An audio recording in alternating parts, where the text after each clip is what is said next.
அப்பாவி 277 உயிர்களை காவு கொண்ட மேலும் 500க்கும் மேற்பட்டோரை நிரந்தரமாக அங்கவீனமாக்கிய மிலேச்சத்தனமான தொடர் குண்டு தாக்குதல்கள் 7 வருடங்களாக மறைக்கப்பட்டிருந்த உண்மை விஞ்ஞானபூர்வமான குற்றவியல் விசாரணையின் ஊடாக முறையான விதத்தில் வெளிக்கொணரப்பட்டுக் கொண்டிருக்கும் தருணமே இது. அப்படியென்றால் இப்போது சஜித் பிரேமதாச உயிர்த்த ஞாயிறு பயங்கரவாத தாக்குதல் தொடர்பில் என்ன கூறுகின்றார்? இன்னமும் உயிர்த்த ஞாயிறு பயங்கரவாத தாக்குதலின் விசாரணை தொடர்பில் கருத்தொன்றை வெளியிடுவதற்கான தைரியம் நாட்டின் எதிர்க்கட்சி தலைவருக்கு இல்லாமல் போயிருப்பது எப்படி? இருப்பினும் சத்தமில்லாமல் இருந்த சஜித் என்ன செய்தார்? உயிர்த்த ஞாயிறு தாக்குதலின் சூத்திரதாரி சஹரான் ஹாசிம் என உதயகம்மம்பில எழுதிய புத்தகத்தை வெளியிடும் விழாவுக்கு சென்றிருந்தார். கோட்டாபே ராஜபக்ச, மஹிந்த ராஜபக்ச மற்றும் நாமளும் அங்கிருந்தார்கள்.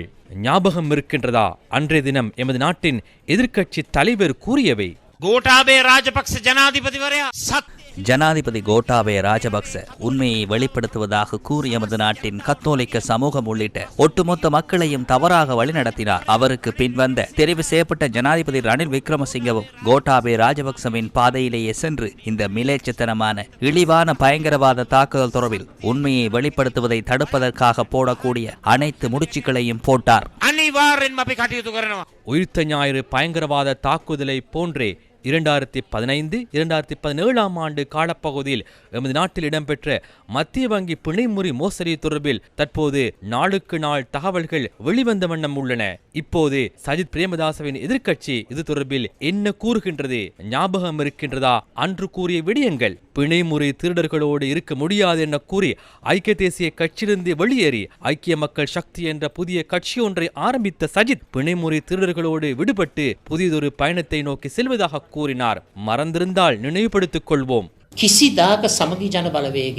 ஒருபோதும் ஐக்கிய மக்கள் சக்தி பிணைமுறை திருடர்களுடன் இணையாது. பிணைமுறை மோசடி மற்றும் ஊழல் ஊடாக பில்லியன் கணக்கான தொகை இந்த நாட்டிற்கு நட்டம் ஏற்படுத்தப்பட்டது.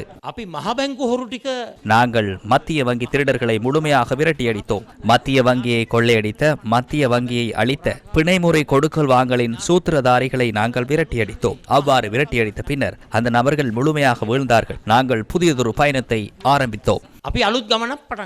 பேசும்போது அவ்வாறு இருந்தாலும் உண்மையில் செய்யும் செயல் அவ்வாறா உள்ளது? தற்போது 2016-2017 பிணை முறிகளோடு தொடர்புடையதாக பொது சொத்துக்கள் சட்டத்தின் கீழ் தாக்கல் செய்யப்பட்டுள்ள மேல் நீதிமன்ற வழக்கை மீண்டும் விசாரணைக்கு எடுப்பதற்கு அனுமதி வழங்கப்பட்ட போது அது தொடர்பில் பேசுவதற்கு இவர்கள் தயங்குகின்றார்கள். நாட்டுக்காக அனைவரும் ஒன்றிணைய வேண்டும் என்று தற்போது சஜித் பிரேமதாச கூறுகின்றார். நாம் ஒன்றிணைய வேண்டும். ஒன்றிணைவு என கூறும்போது சிலர் வித்தியாசமான விசித்திரமான கருத்துக்களை நினைத்துக் கொள்கின்றார்கள். இது அவர்களுடைய சுயலாபத்திற்காக ஒன்றிணைந்து அவர்களுடைய சொந்த தேவைகளையும் ஆசைகளை நிறைவேற்றிக் கொள்ளும் ஒரு ஒன்றிணைவு அல்ல. நாடு பற்றி சிந்தித்து நாட்டிற்கு தேவையான பொருத்தமான விடயங்களை முன்மொழிந்து நாட்டிற்கு பாதகமான சூழ்நிலைகள் காணப்பட்டால் அவற்றை தவிர்த்து ஒரு பொறுப்புள்ள எதிர்க்கட்சியாக நாம் செயற்படுகின்றோம்.